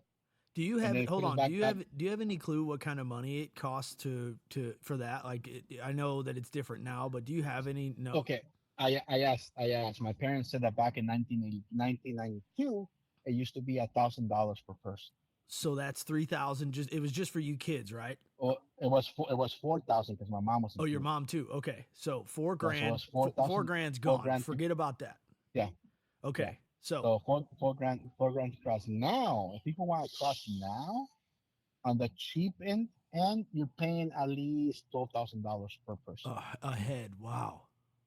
Yeah, Okay, so and go ahead. and the coyotes, the ones that are taking the biggest risk, they only get paid out of the 12,000. They only get paid $400 per person. So the rest is cartel money. Exactly. For Wow, whoever's crossing. it's Yeah. So I cartels. found this out because I've been doing Uber every now and then. I happened to meet a coyote. He told me how much he was getting paid. I'm like, Yeah. bro, I wouldn't do it. Wow. But so we're in jail. We get released. We're in Tijuana. We call the lady that basically connected us to this coyote. Like, hey, this is what happened. Your fucking guy left us. What a fucking douchebag. It's like, okay, well, you guys can stay in hotel. It's too expensive. Go to my house. That was the first time ever I ate at a can. I had never freaking ate a can at all. Like Really? basically nothing processed. I'm like, what the fuck is these? Like, we're opening cans. I'm like, okay. I had never even had fucking canned fruit before. Yeah, our I would frijoles always are go to a just mart. Exactly. regular.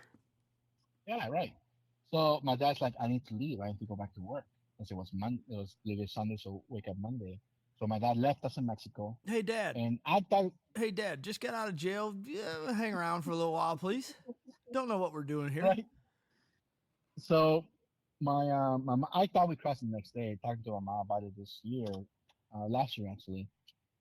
She's like, no, we stayed there for 2 days. I'm like, what? We stayed there for 2 days. Wow. We were finding another coyote to cross us. Right. And while my dad was getting more money to borrow so we can pay the coyote. Sure. Um, so finally we get situated. Like, okay, we're gonna leave tomorrow. Like, okay, cool. So that's why when I told you guys this story of some of the guys in the Marine Corps, and we were in the middle of Iraq, I'm like, bro, this ain't shit. Yeah. My first mission was back in 1992 when I was 9 years of age. Right. Like What? that was my fucking first mission. You know? Yeah. What do you have with you? Like, Um. what do you guys have with you? Basically, just a change So of we didn't clothes. have any. We didn't have anything. We didn't have any change of clothes at all because everything was sent back with my dad. Oh, okay. Right. Okay. Okay. Because my dad was not gonna cross with us illegally. He had to literally have the confidence that this guy that he was literally, hey, here's my fucking Yeah. family, Here's my family cross him safely. and all my Yeah, money. here's my family, exactly, cross him safely. You know. So we wake up we wake up around 3, 4 o'clock in the morning. We're going out. And as we're walking, my mom has been in the United States for at least 2.5 years already. Yeah. She's decked out with American stuff, Right. like Rocking fucking Nikes Tommy and and Polo. whatever. Yeah. Exactly. So it actually happened that as we're walking towards where we're gonna meet this guy, we pass by speaking the police over there in Tijuana. They start calling my mom Pocha. A Pocha is a person that lives in the United States but is Mexican, Okay. but dresses white, right? And they thought that she was gonna cross us. But so nevertheless, so we got with this guy. The guy was a rugged guy. He was maybe a little taller than you and I, but he was built, right? And we proceeded to, okay, this is what we gotta do. We gotta jump several fences. He points at me. He's like, "You need to jump the fence." I'm like, "Okay, why are you pointing at me? I know I'm a little lard, but I can still fucking climb a fence." Yeah. Um, so we jump several fences. He's like, "Okay," and he told the lady, "He's like, hey, there's a problem though. You have a baby with you. If your baby cries, I'm leaving you. There's no way around it. Wow. I'm not leaving you." So what proceeded to happen? We jump several fences, and every time we come to the fence line, the lady, her name was Minerva. She would jump the fence, and the guy would come to the top of the fence, have the baby, like, hey, catch the daughter, drop the daughter, she would catch her. Yeah. So it happened several times. So, And hey, then hey, then we I finally, gotta stop you real quick. So these fences right now, everybody pictures this big border fence thing that's ridiculous. Let's not even go there. But anyway, are these just like because I've been to Tijuana, I don't remember there being like houses with fences. Like what kind of fences are these? Like government And built? we were jump. No. We were not wherever we crossed through. I didn't cross through the desert, so that's one thing. I Okay. didn't cross through the desert. Okay. I didn't cross to through Texas. So I didn't go to the Rio Grande either. Right, right. So therefore, that's where the differentiates. I am known as a scratch back. A scratch back is someone that either jumps the fence or goes under the fence. A wet back is someone that runs or crosses and swims across the Rio Grande. But it That's is the it is difference. funnier to think of you swimming across the river, I bro. know. I mean, I it know. just is. I know. Okay, so you guys are But jumping no, fences, there, handed. Go ahead. there were regular fences. Like I think where we crossed to several schools. I don't Okay. know where he crossed about. Okay. But we didn't cross like along the lines of right there with the big. You're right, the big fence that is there now, or the Yeah. big wall. Because trust me, if we had to, little kids cannot fucking jump the wall. I don't care who you fuck you No. are. So yeah, he would get to the top, grab the little girl, the lady would catch her, and we move on to the next thing. Finally, we get to a place where you know how you guys have your water drains here Yeah. that most homeless end up living in. You guys, you've been here your whole life. Yeah. Yeah. I know. Yes. So yes, it's the same thing. So we have to cross around that. So that's when you handed us bags, plastic bags. Here, put them around your feet, so all the way up to your waistline, so you can waddle your way across. Wow. So I remember doing that. I'm wandering across, and I see him picking up on both my sisters and carrying them across. I'm like, oh, fuck, it's fucking strong. We get to where we go. Now we're like literally at the edge of the highway, and we're hiding. Like, watch out for mosquitoes. I'm like, yeah, I don't want to get bit. He's like, no. I'm like, what do you mean? So he points up to the sky. There were freaking helicopters going around doing their Oh. freaking patrolling. That's why I mentioned that was my first mission. I'm hiding from the enemy. This wasn't the Oh. enemy. It's just someone that yes. Let So we're me hiding from mosquitoes. Hey, let me cut in here real quick. Folks that don't know, on the freeways in California, especially down south like San Diego, there are signs, huge yellow signs on the side of the freeway that basically look, well, that doesn't basically look like, it is a It family is. running like, Oh, four. okay, so for all of us white people, it's like the deer crossing sign, but it's for people. It's like clearly like a male, female, child, and then little child. And I think like the last Yep. child isn't holding anybody's hand or something weird. It's like Or it's being don't leave that one behind, you know. But so it's a real thing when you're cruising down the freeway at night to like watch out. I have never experienced this, but you know, obviously it Mhm. happens down there. But yeah, to anyone who's never been to Southern California, there are signs on the freeway to basically watch out for people running across the fucking freeway because that's how they got to get there. Yeah. It's crazy. All right, Yeah. so go ahead. So it's already around maybe 5 o'clock in the morning before daybreak. So we're doing stand two. Yeah, We're doing stand two there along the freeway, and the helicopters are going around, and then on top of the berm, there's a couple immigration trucks. So we're waiting. Finally, before daybreak, he's like, okay, we got to cross now. He's like, we got to run across this freeway, and it's for people like you said, people that haven't been to California. Each way is 4 lanes, 4 to 5 lane right. highway Yeah, on it's a each fucking side. football field. So that's when I started realizing that, and then I took that into the military. I've always been telling Charlie basically, I ensure everybody makes it across safely. Yeah, I cross, and that's what I did. We ran across the freeway. I make sure that no one's being left behind. I jumped the first medium, and then I run to the other one, and then we end up in the 7-Eleven. I didn't know what 7-Eleven was, but it was 7-Eleven, and I'm now in there as a kid, 9-year-old kid. I know I'm not dirty, but I feel dirty. I'm like, everybody's looking at me. Everybody knows what I did. yeah, right. Everybody knows where I came from, and like, and then we just got picked up by the whoever was paying the coyote, and they brought us over to East County, where now we live. So I've been living in East County since 1992. And people, even the Marine Corps, when they join the Marine Corps, they're like, you live in San Diego and you join the Marine Corps? I'm like, yeah. Why? Like, why? I'm like, why'd you live in San Diego? I'm like, I don't know. I guess we got tired of running. I don't fucking know. So Yeah, my parents had a freaking place. right. Well, and So little did you know, everybody else in that 7-Eleven did the same fucking thing you did. It was just a couple years most likely. earlier. You know what I mean? But Yeah. yeah, I mean Most likely. that's a weird thing. Like even as a kid, when you go on a weird little trip with your parents and it's a different place, you feel very out of place and like odd and Yeah. wow. So that was 1992. So I'm only 9 years of age. I come here. I've been working in Mexico City since I was 7.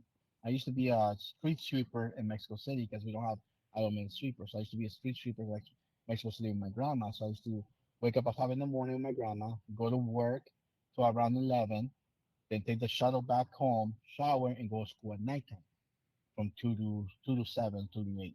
That They was had my elementary school at schedule. night. Yep, Really? yep, yeah. So that's the way they had two schedules, morning and afternoon. Wow. I forgot the reason. There's a reason behind it, but I forgot the reason why, and I barely found out about it 2 weeks ago. Honestly, I forgot. So coming here, I'm out 9 years old. I'm about here about 6 months, and I thought, okay, where can I go work? My dad's like, what? Yeah, like where can I go work? It's like, no, kids are not allowed to work Yeah, here. And I'm like, these what? people don't work like we do. I'm like, what? Like, no, you're not allowed to go work. I'm like, okay, so Yeah, what am I it's gonna do with my against the time? law. It's mandatory So in Mexico City. It's fucking against the law in Estados Unidos. so then I started working. I was 11. When I got here to the United States, I started working. I was 11 or 12. And See, at dude, first, I was you working with my come dad. here illegally and then you start breaking the fucking laws, bro. I know, We man. said you But can't work. yeah, so I started working with my dad as a day laborer. I didn't know what a fucking day laborer is, Yeah, right? yeah. Basically, I never stood at Home Depots. I never did that. I got you. I That is I funny though. stood at some. I stood at 7-Eleven. So literally, at first I used to go with my dad, right? We literally be there at 6 o'clock in the morning, hoping someone will pick me up. Then I started going on my own since I was like 12 or 13. Not realizing at that time that everybody around me is about 5 to 10 years older than me, Yeah, right. right? So every summer and every spring break, that's where I was. Even winter breaks, that's where I was at 7-Eleven waiting. And I counted, and I tell people this all the time, we were prostitutes. Like, Yeah, what? I mean, think about it. yeah. A car rolls up, you got 20 guys surrounding the fucking truck asking, where am I going? What am I doing? How much am I paying? Are you gonna buy me lunch? Are you gonna bring me back? Right. Now, if you're doing it for a period of time, oh, we gotta go to Coles at this part of town. Oh no, I can't go there because I already know the terrain. It's gonna be hazardous, really hazardous work. I Yeah. need to get paid more. So, and then you got the one that jumps in. I'll go for free, kind of thing. So, literally, we were fucking prostitutes every time Wow. a guy would come in. So, and then it made it worse for me. Now, one of the biggest things that my dad taught me was like, hey, work hard. Literally, all Sure. you do is work hard, Sure. which is a great thing to have, Yeah. but not to the point that you're killing your body, you know. But so that time I didn't know any better. He says, work hard, work hard, work hard. So now I'm 13, 14. I've been here now 5 years. I know how to speak English, even though it might not sound like it right now, because my accent. Yeah. So I could communicate with whoever was hiring us. So I'm a 14-year-old kid. Now the 14-year-old kid becomes a foreman, telling the guys that got picked up, hey, we need to do the following because no one else, even though they were older than me by 5 or 10 years, they didn't know how to speak English. Right. So now I'm a 14-year-old kid telling the guys, hey, we got to do the following. They're like, who the fuck are you? I'm like, well, he told me because he can't tell you guys. Yeah. So now I'm in charge of grown men who, for me, I'm just going there. It's not that I would need the money, but I know if I didn't work, I didn't have any money for myself. Yeah. Now, if I work, I probably would give half of that to my parents and the other half I would keep myself. But so I'm giving them instructions of what to do, and they're lagging, they're working slow. I'm like, what the hell's going on? Like, their mentality was like, hey, if we work slow, we can have work more than 1 day. Just you run out And the I didn't get clock. Yeah. exactly. I didn't get that. It didn't clock into me because for them, this was a survival. Yeah. Like, hey, if I don't have to go work, if I don't have to go out and be a prostitute tomorrow at 6 o'clock in the morning, if I come here at 8 o'clock in the morning, hey, I'm all for it. Well, if You you know get the whole job done today, then we only work and get paid today. exactly. So that was their mentality, and that was my mentality. Was like, hey, get the job done, finish, let's go. Right. Their mentality is like, hey, let's elongate as much as possible. If I can get 2 days out of this, hey man, that's 2 days of freaking Yeah. living there. Yeah. I mean, Which is I guess I can understand both sides of that one, you know. yeah. So it surprises me that I never became an alcoholic or a drug addict there Right. Right. because, like I said, literally their breakfast was freaking nothing but Coronas, as big as Ballena or the big Corona family size. Yeah. I would be there at 6 o'clock in the morning. They start selling beer at 7. Everybody's there. That was their breakfast. I'm like, okay. Wow. Like, you want some? I'm like, no, I'm good. I'm gonna stick to my little Twinkie or Yeah, my Pop Tart. little Yeah, exactly. I'm like, let me munch on this real fast. Yeah. And I talked about it with my mom. Like I said last year, like after I went to therapy and I came back from in December, we talked about a lot of this, and she's like, in what world, in what mind does it make sense to risk your kid's life for a better future? You know, like, you're trying to survive. I get it, but just exposing them to the point like they could have gotten run over. You could have, it could have fucking got taken. Like, what were we thinking? Yeah, Oh, just but because that he shit can happen in any fucking neighborhood around where you know what ex- I mean? exactly. But you're talking about two very different things. Again, you said the Yeah, word survival a few times, and like most people have never had to experience that. Like you know how it is when people say they're hungry. It's like yeah. you're not hungry. You just haven't eaten in 2 fucking hours. You know, there's a big difference in being hungry Stop. and Just stop actually talking. starving. You know. And so Yeah. I guess it becomes a point where it's like, well, kind of we have to do what we have to do here. It's not really a choice; it's a lack of options. Mhm. And Yeah, so that's a lot of options. Yes. but as a parent to have to make that decision, I can't imagine. I don't want I'm weird about my kids going down to the creek just because there Yep. could be some fucking weirdo down there shooting heroin and kill my kid. Probably it won't happen, but Exactly. what if it did? Now, you know, and so Yes. I mean, but that's a whole different level of. All right, Carlos, be careful. You know, keep your head up, and I mean, Yeah. we'll see you later. You're going. Hopefully, Just think about it, man. I was 14, getting in trucks with fucking grown ass men that were strangers. yeah, dude. I mean, that's a Like, wild place. think if I if and actually, you know what, I'm actually, this is the first time ever I'm actually thinking about it. Like, bro, it could have gone really bad real fast. Absolutely, You fuck, know, this is the absolutely. first time it has ever crossed my mind that I'm like, bro, you were in danger. I'm like, what? That's Well, just normal. and I don't know if I don't know. You would know probably, but I don't know if the whole like the cartel, you know, the way they were, or in our lives, the whole brutality of those guys down there and shit. I don't know if that bleeds over into the normal people. Some of those dudes you were riding in a car with could have for sure been a Sicario, and they came over here Yeah, to blah blah blah. You never fucking know, man. You never know. And like I said, dude, in the best neighborhoods around where I live, you've been here. Some of these neighborhoods around here, these yeah, people make a lot of fucking money. There's just as much yep. dope and pedophile shit going on. And I mean, you know, that shit happens fucking everywhere. So, Everywhere, you know, everywhere. so how do you go from, all right, so we'll, you know, you go to school, go to high, how is it that you get, is it called a green card? How do you get to be an American citizen? Because like a lot of people, when I tell them this story, I'm like, my fucking bro ran across the fucking highway with his little sisters. They're like, well, then how did he join the Marine Corps? How do you do that? So Because you have to be an American citizen, right? yes and no. So okay, so things have changed, and I know I mentioned it to you before. So when I joined the Marine Corps, I already told you why I joined. Yeah. I joined because I said it was the hardest thing to do. And we can go out about that later on. But Yeah, we're so gonna I have to do a decided, part two, three, four, and five yeah, because yeah, we haven't even yeah, because started. I know I'm already talking and freaking your ear off. So This is the least I've talked on a podcast. I'll tell you, it's kind of nice. I'll just turn it so over to we you. let's do it.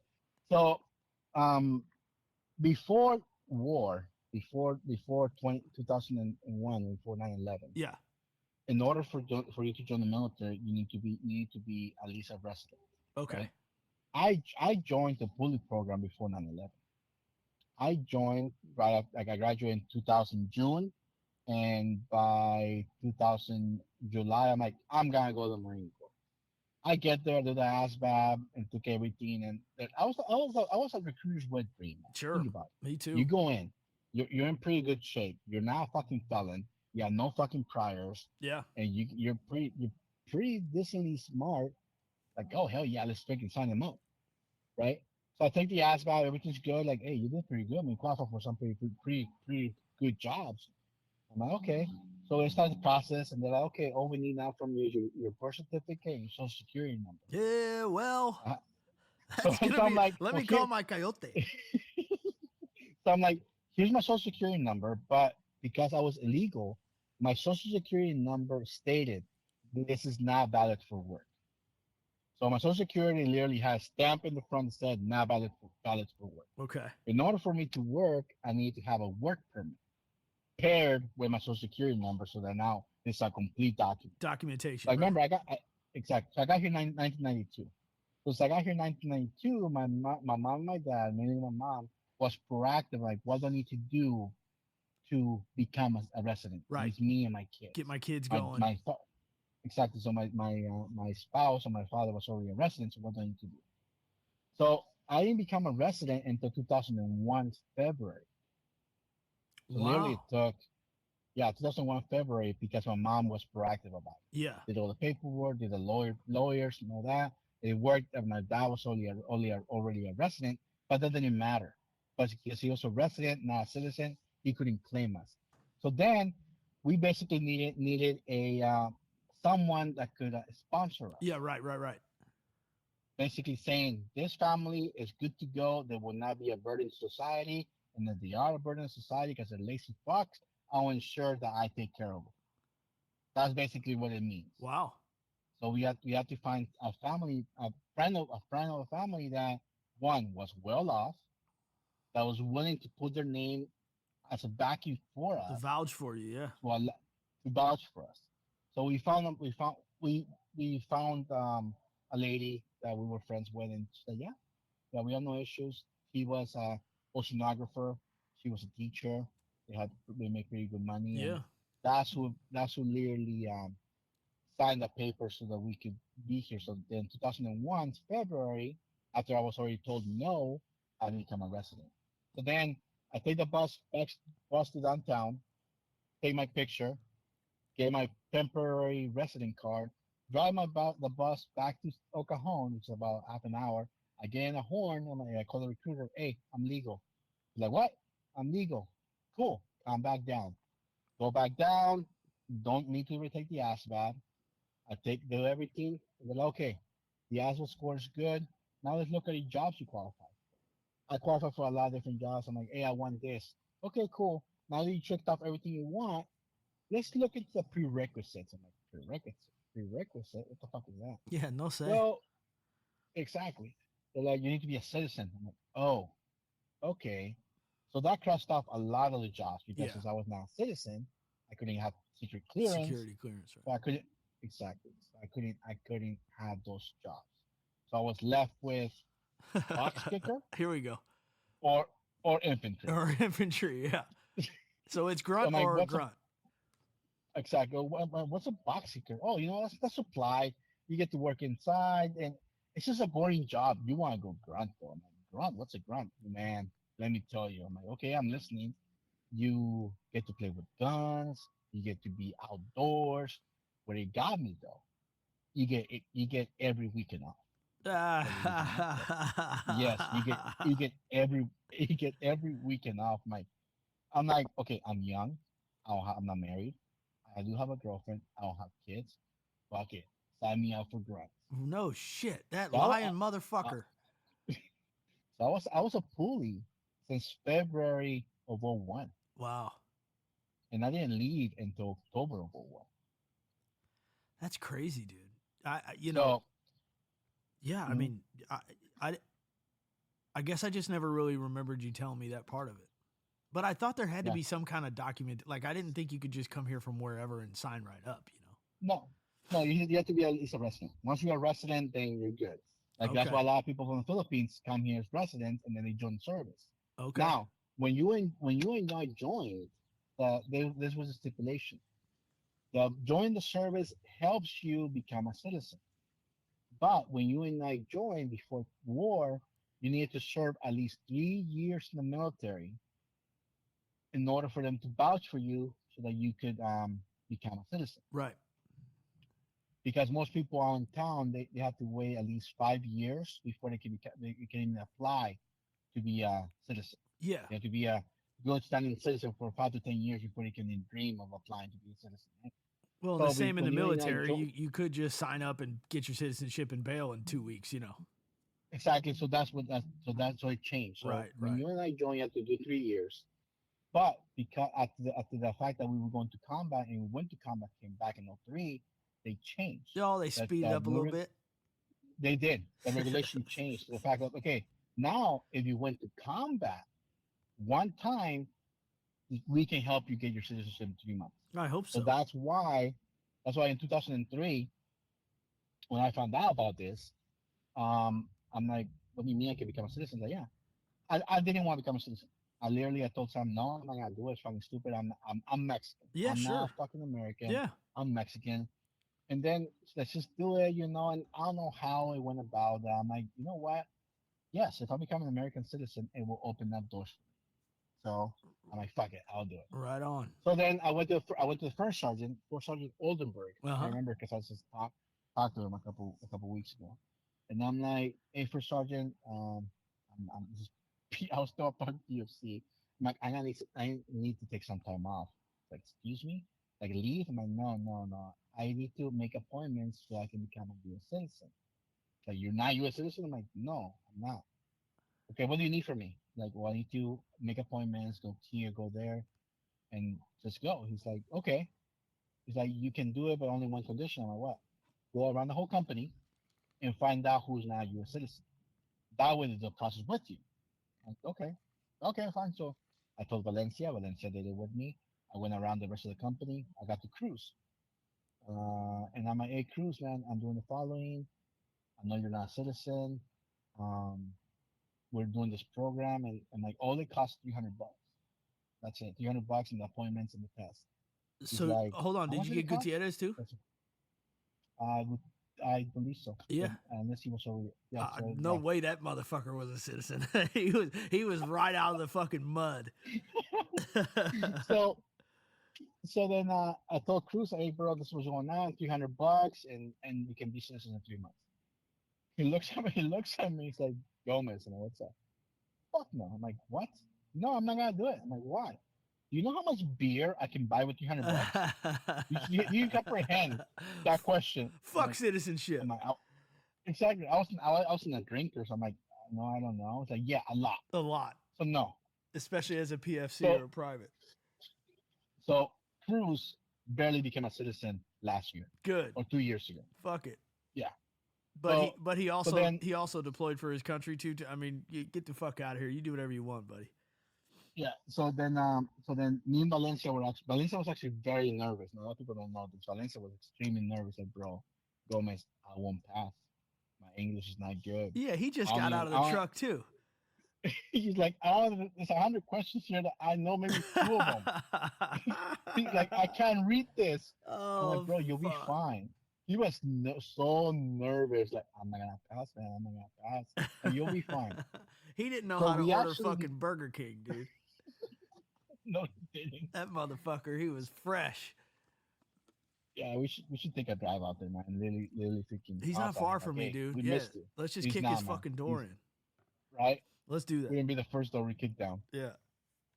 So then I'm now doing the process. I actually became naturalized. That's what's called become a citizen. I became naturalized February of '04, and I was me and like about 400 other individuals got sworn in Camp Pendleton by Arnold.